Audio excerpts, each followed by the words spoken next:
Hello, hello, and welcome to another episode of the podcast Happy Life with Maria.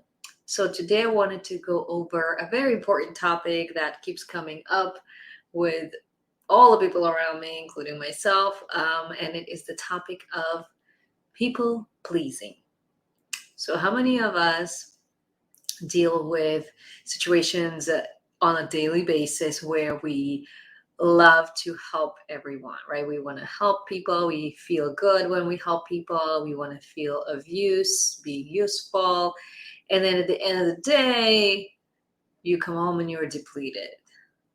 So the situation that happened, I guess I'll share with someone in my friend circle is that they were having an issue with helping everybody. They're helping everybody, and then they come home and they're depleted. So I asked the person, I said, did they ask you to help?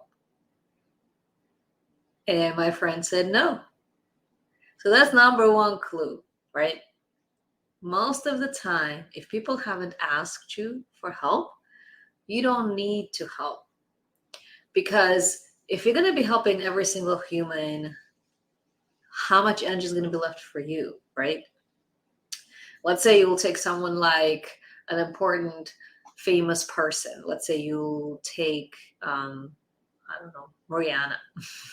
She has the funds to help a lot of people, right? There's a lot of sick children, there's a lot of hungry children, there's a lot of countries that need assistance, but she's one person. If she's going to be giving her energy or her money to help every single cause on the planet, what's going to be left of her, right? Nothing. Because she's only one person. She's going to deplete all her resources and be left with nothing, homeless on the floor, right? So just because you know people who need help, it is not your responsibility to help every single one of them, right?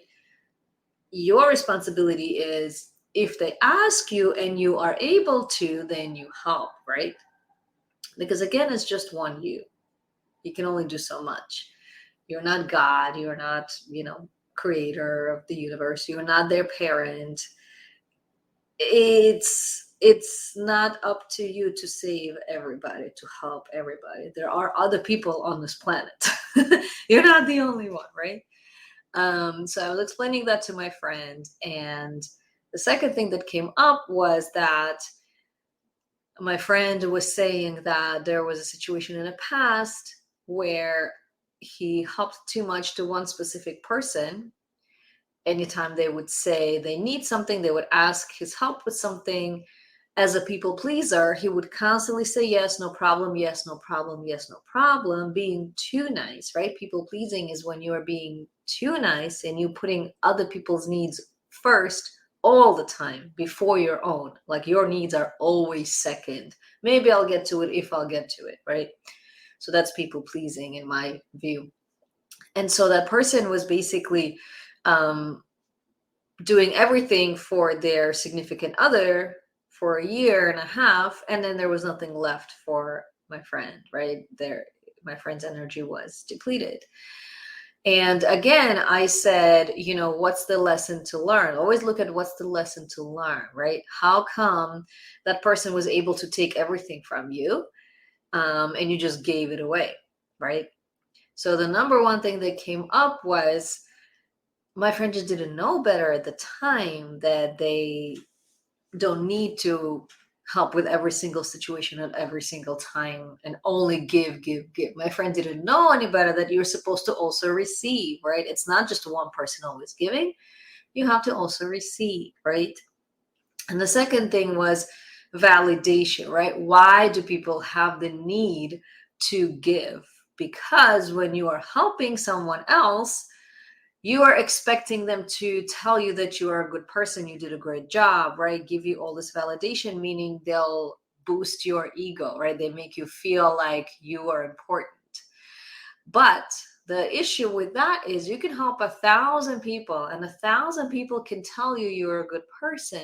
But if it's coming from outside of you, it's difficult to absorb that because it's not from the inside of you. So if you don't know that you are an amazing person, other people cannot give you that. There is no way that thousands of people are going to tell you you're amazing. You're going to be accepting that, because if you don't know that you are amazing, they're not going to be able to fill that cup for you. So even if you help 1,000 people, it's not going to make you know that you are amazing. The only way to know that you're amazing is that inner work that we do, right? You have to do the inner work where you know for a fact that no matter what action step you take, no matter who you help, who you don't help, what you have, what you don't have, your worth is the same. You are born as a human, and as a human being walking on this planet, you are important. You have your own gifts, you have your own amazing abilities, you have your own version of you. There's only one of you in the entire world, right? There's no one else like you. So whatever gifts you have, whatever abilities you have, you are the only human on the planet that has that ability. So knowing that you are an amazing human, you are enough, you are important, without helping 1,000 people, without having millions of dollars, knowing that no matter what you do or what you have, you are amazing, will remove that need for you to get that validation, to get that compliment from someone else, to get that approval from someone else, to get someone else to tell you you're amazing. Because again, it's never going to really fill your cup. Other people cannot fill your cup. Other people are other people. They're not you, right? So they can say a nice word to you, but it's not going to make them feel like you're not going to feel that you are enough just because of words of others, right? The only way you feel you are good enough is when you yourself know it. You're locked in. You know, no matter what, you are an amazing human, right? So I was explaining that to my friend, and something was registered, which was beautiful to see that they were definitely understanding what I was saying, and they were kind of having those aha moments. And then the other thing that came up was, because a person was a people pleaser, they would go to interviews, for example, they're trying to get a job.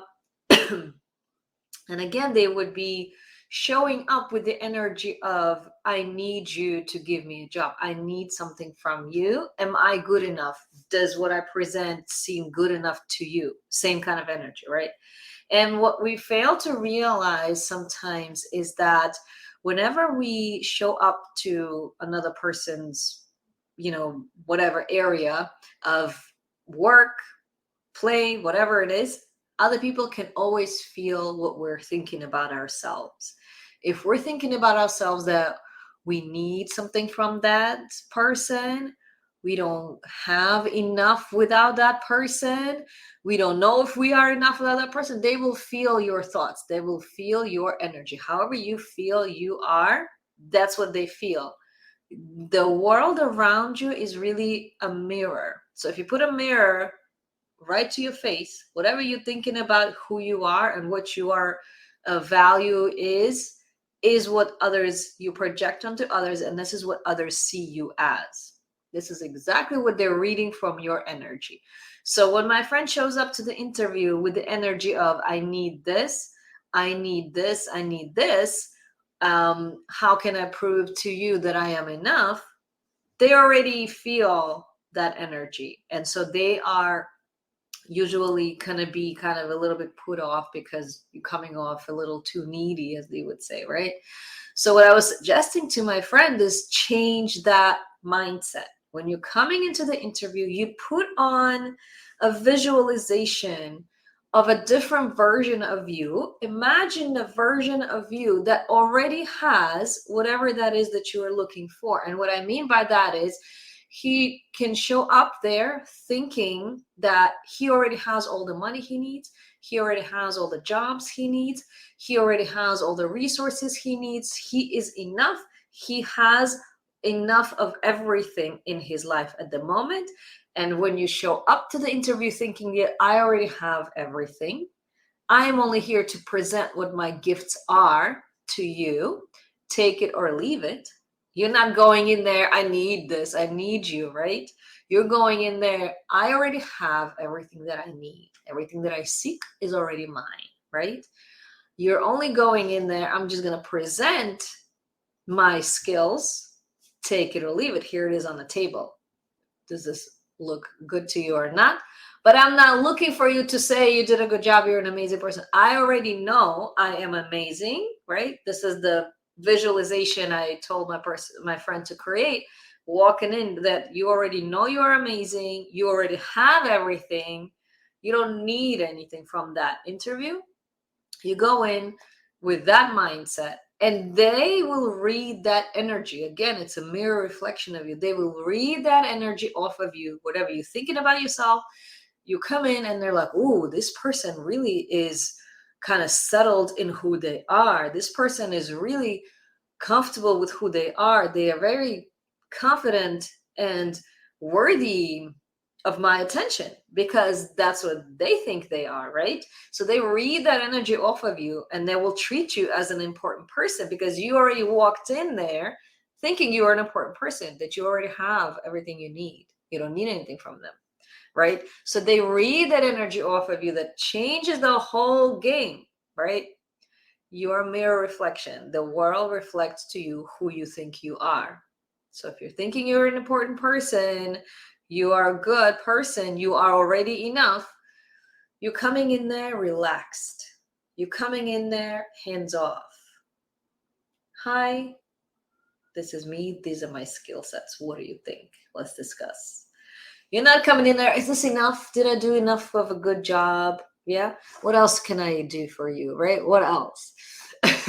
So because your energy is a little bit hands off, they feel free, right? The number one tip is, when you're going into an interview or whatever it is that you're doing, any sort of a negotiation or any sort of friend, whatever meetup, the other person has to feel free.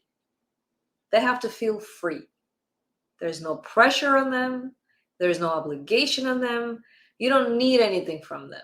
They need to feel the energy you're putting out. They need to feel free, because you already have everything. You're not looking for anything from them, right? You just show up, you present your skill set, take it or leave it, right? So I was explaining that to my friend, that it's a reflection of how he thinks about himself, and something clicked again. He was, "Oh, yes, that's right. Thank you, Maria. That's so true. If I already have the energy of I'm already enough, I'm already confident, I already have all the wealth in the world, I don't need anything, the energy I will walk in is going to be different." I was like, "Yes, you got it. You got it." I was so happy. And then the other thing that came up was, why did the lesson repeat itself? So, for example, he mentioned that it was multiple times where he had people take advantage of his kindness, right? He gave, and got nothing. Again, next relationship, he gave. Now, talk about relationships. Aside from the job interview, he was having the same issue in the relationship side. He would be giving, and again, nothing. Giving, and get nothing. And so I said, number one, you ask yourself, what inside me attracted that situation, right? It's usually two people, right? It's never just one person behaves a certain way. No, what inside you made them think they can behave that way around you? Because they don't take advantage of everybody else, most likely, right? So what was it inside you that made them feel that they can ask you for everything, and they can ask you to do anything, and you will do anything, right? So he answered, he said that yes, he didn't know better, right? Like, as we discussed earlier, he didn't know better, and so he would just give. So it's usually two people take responsibility, right? His energy at the time was, he wasn't respecting himself enough, he wasn't respecting his energy enough, he wasn't respecting his time enough. So that's why the other person felt that they can do whatever they want, because he wasn't respecting himself. So why should they, right? Sorry. And so second, so when I said he didn't know better, he told me he did know better because it already happened to him before. So because I was saying you didn't know better, so you cannot blame yourself, right? Number one, you don't blame yourself. So he's like, I already did know that because it happened before. So I said, okay, even if it happened before and you did know, still, sometimes as humans, we need to learn the lesson multiple times before we get it. It's normal. You're a human. You can make the same mistake 3, 4 times. Sometimes you need to make a mistake 3, 4 times until you get it, until it registers, until you really feel and know for sure that that's not what you're supposed to do. So I said that because it needed to happen multiple times for you to understand it. So just have that mindset, right? Because I was trying to explain that if a situation happens, yes, it's two people. You understand what their responsibility in it was, what your responsibility was. And then you have to, well, you don't have to. A suggestion is the most important to let go of that situation is to forgive that person, to forgive yourself. And the way to forgive that person and forgive yourself is multiple ways, right? There's different ways you can do it. One way that I was suggesting to him was to know that it's not your fault because you didn't know better, right? And when he said that he did know better, I said, it's still not your fault because you needed to hear it multiple times. So try to release that guilt. You're not guilty of it. It was a lesson for you to learn, right? And so everything in life happens for a reason, I believe. And that's what I was telling my friend. It doesn't just happen. You needed to hear it multiple times. You needed to experience multiple times for you to learn that lesson. So whenever we go through life and we have these kind of moments, after you do the forgiveness, it's important to thank that situation for happening because it pushed you to grow to another level, right? If that didn't happen, you wouldn't know that you have to stop giving to everybody at all times. You wouldn't know that you have to start realizing that you're valued, your time is valued, your energy is valued. So because he didn't know, he kept repeating the same mistake, right? So now that he experienced it and he is acknowledging that that's an error on his part as well, it's both of them, he can say thank you for that situation, appreciate it, right? You send gratitude for it happening because now you are at a different level. Now he's understanding he doesn't have to help everybody at every situation, and he also have to receive. It's not always one way. You have to receive. So that was basically the whole conversation about people pleasing. Hopefully this was helpful to you. Let me know in the comments below if anything resonated with you. What was your favorite part? And how do you normally handle people pleasing situations in your life? And stay positive.